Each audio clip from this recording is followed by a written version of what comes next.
ప్రతి నిరుపేద సొంత ఇంటి కల సాకారం చేస్తాం.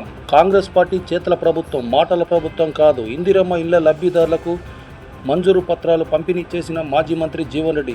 జగిత్యాల పట్టణంలోని ఇందిరమ్మ ఇళ్ల లబ్ధిదారులకు స్థానిక ద్రేవిసి గార్డెన్లో శుక్రవారం మధ్యాహ్నం 12 గంటలకు నిర్వహించిన సమావేశానికి మాజీ మంత్రి జీవన్ రెడ్డి ముఖ్య అతిథిగా హాజరయ్యారు. అనంతరం మాజీ మంత్రి జీవన్ రెడ్డి మాట్లాడుతూ ఇల్లు లేని నిరుపేదల సొంత ఇంటి కల సాకారం చేయాలనే సంకల్పంతో ఇల్లు లేని వారికి ఇందిరమ్మ ఇండ్లు కేటాయించామని, లబ్ధిదారుల ఎంపిక పారదర్శకంగా చేపట్టామని అన్నారు.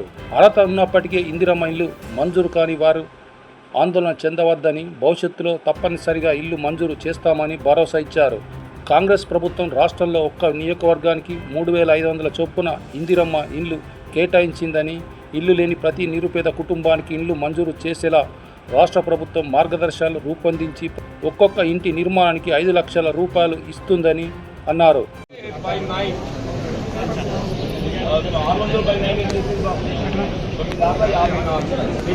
మీకు మా వార్డ్ ఆఫీసర్ వచ్చి ప్రతి ఎలా కట్టాలి ఏమని చెప్తారు. మీరు స్లాబ్ ఫస్ట్ స్లాబ్ కింద పునాది వేసినప్పుడు కానీ మీకు దశల వారీగా 5 లక్షల చేతికి వచ్చినాక మళ్ళీ రూమ్ పెంచుకో. ఈ 5 లక్షల చేత పడేదాకా మాత్రం ఓపిక పట్టదు. అప్పుడు మళ్ళీ దేవుని పెట్టుకోవాలా నువ్వు లక్ష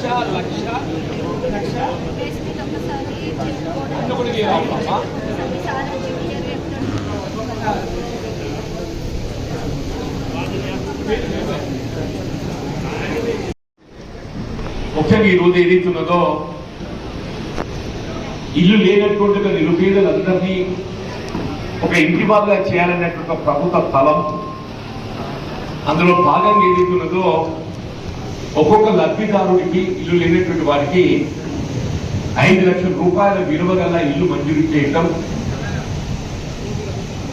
నిరుపేద వర్గాల గుర్తింపు కూడా ఏదైతుందో పారదర్శకంగా చేపట్టబడే విధంగా ప్రభుత్వ అధికారులతోనే లబ్ధిదారుల ఎంపిక కూడా చేపట్టబడడం జరిగింది.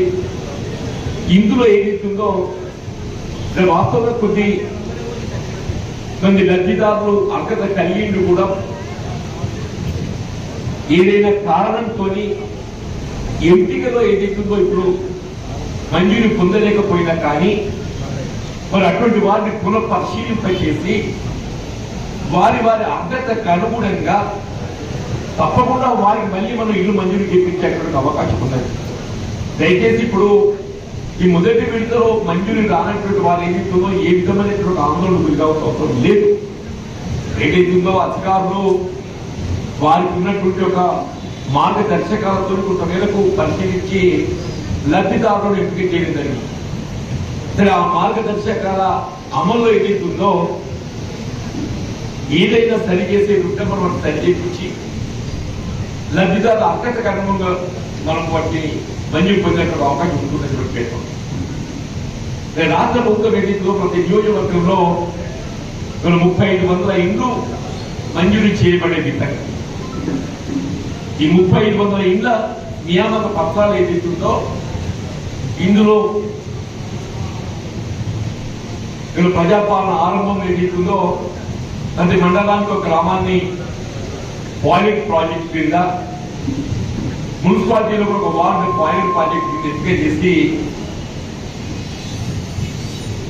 ఆ గ్రామ పంచాయతీలకు వార్డే కానీ సాచ్యురేషన్ ప్రాతిపదికన. సాచ్యురేషన్ అంటే అర్హతకు అనుగుణంగా సంపూర్ణంగా లబ్ధి ఒనగొట్టండి. అటువంటి ఈదిలో దాదాపు ఒక 300 పోయినా కానీ వచ్చేదానికి కూడా ఇంకొక 3200 ఉండి ఉంటాయి. 3200 ప్రభుత్వ పరంగా పంపిణీ చేయడం జరుగుతుందంటున్నాను.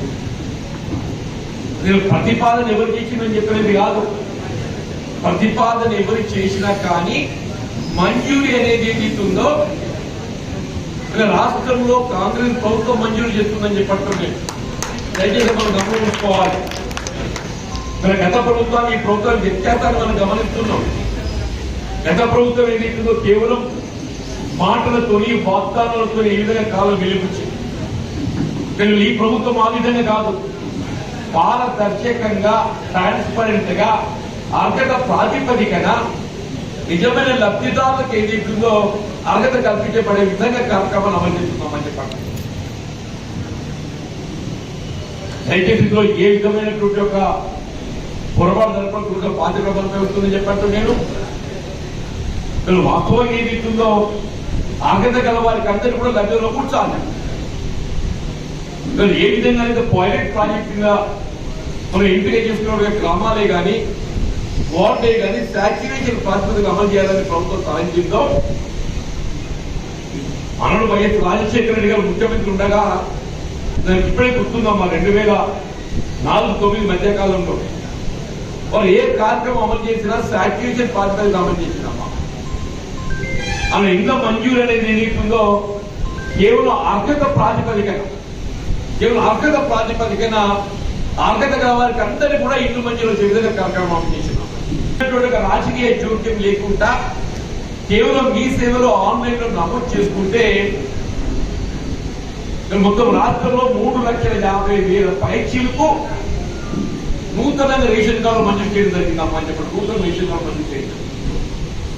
మన గతంలో అమల్లో ఉన్నటువంటి ఒక దాదాపు 85 లక్షలు ఉండుంటే ఇవాళ మళ్ళీ ఒక 3.5 లక్షలు అంటే గడిచిన దశాబ్ద కాలం రేషన్ కార్డు అనేది మనం దాన్ని ఊహించుకోలేకపోయింది.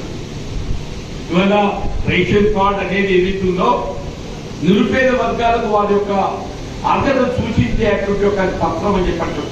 వైద్యాన్ని కోల్పోయినా కానీ ప్రభుత్వం అమలు చేయబట్టే ఏ సంక్షేమ కార్యక్రమైనా కానీ ఇళ్ల నిర్మాణమే కానివ్వండి, రాజ్యం యువ వికాసమే కానివ్వండి, లేక వృద్ధాప్య పెన్షన్ వితంతు పెన్షన్ కానివ్వండి, ఏ విధమైనటువంటి ఒక సంక్షేమ కార్యక్రమం అయినా కానీ మనకి రేషన్ కార్డు అనేది ఒక అర్హత కొలత బాధ అని చెప్పండి. ఈ ప్రభుత్వం ఏదైతున్నదో ఈ కొలతబద్ధ రేషన్ కార్డు అనేది ఏదైతుందో అందరికీ కల్పించడం జరిగిందమ్మా అని చెప్పండి. అట్లాగే నిత్యావసర వస్తువులు మనం ఒకప్పుడు ఏదైతున్నదో వీళ్ళ నిత్యావసర పంపిణీ అని చెప్పారంటే అవి బియ్యం నాణ్యత అనేది మనకు కనబడుతుంటా అది కేవలం ప్రభుత్వ పరంగా పంపిణీ చేయబడుతుంది కాబట్టి దాన్ని పొందే ప్రయత్నం చేసింది. వినియోగం మాత్రం చేసుకోలేకపోయింది. ఇప్పుడు అట్లా కాదమ్మా, నాణ్యమైనటువంటి మనం తినే సన్న రకం బియ్యం ఎవరు ఊహించలేదు. ప్రభుత్వం ఏదైతుందో ఈ సన్న రకం బియ్యం పంపిణీ చేస్తుందని చెప్పి ఎవరు ఊహించలేదు అంటున్నారు. దేశంలో ఈ రోజు సన్న రకం బియ్యం పంపిణీ చేయడం జరుగుతుందని చెప్పంటే అది కేవలం తెలంగాణ రాష్ట్రం మాత్రమే చెప్పడం. నిత్యావసర వస్తువులతో పాటుగా ఇతరత్ర ఏ కార్యక్రమం కానివ్వండి అమ్మని చెప్పంటున్నా. గ్రామీణ ప్రాంతాల్లో కల్పించేటువంటి సంక్షేమ కార్యక్రమాలు రుణమాఫీ కానివ్వండి, రైతు భరోసా కానివ్వండి, అవి రైతాంగానికి సంబంధించినవి అమ్మా అని చెప్పండి. పట్టణ ప్రాంతంలో నిరుపేద వర్గాలకు కూడా అండగా ఆసరగా నిలబడే విధంగా అమ్మని చెప్పండి. జగిత్యాల పట్టణానికి సంబంధించి రాజకీయంగా మనం ఎవరు ఏ హోదాలో ఉన్నా కానీ ఈ జగిత్యాల పట్టణాన్ని ఏదైతుందో మొత్తం రాష్ట్రంలోనే ఒక ఆదర్శవంతమైన ఒక పట్టణంగా తీర్చిదిద్దడం అనేది ఇది మన బాధ్యత భావిస్తామని చెప్పండి. ఇవాళకి జగిత్యాల పట్టణం ఒక ఎడ్యుకేషన్ హబ్ ఇక్కడ సాంకేతిక విద్యా కళాశాల, వ్యవసాయ విద్యా కళాశాల, న్యాక్ శిక్షణ ట్రైనింగ్ సెంటర్, మన గతంలో ఉన్నటువంటి ఒక ఐటీఐ కళాశాల ఏదైతుందో అడ్వాన్స్డ్ టెక్నాలజీ సెంటర్ అమ్మా.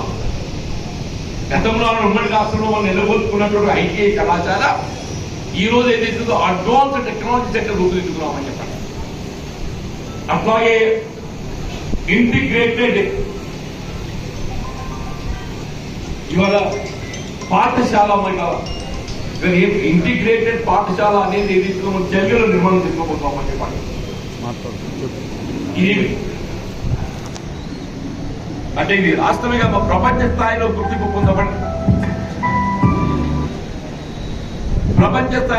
పొందబడే విధంగా ఏదైతుందో మనం ఇంటిగ్రేటెడ్ రెసిడెన్షియల్ స్కూల్ ఇక్కడ మనం నిర్మాణం చేసుకోబోతున్నామని చెప్పాలి.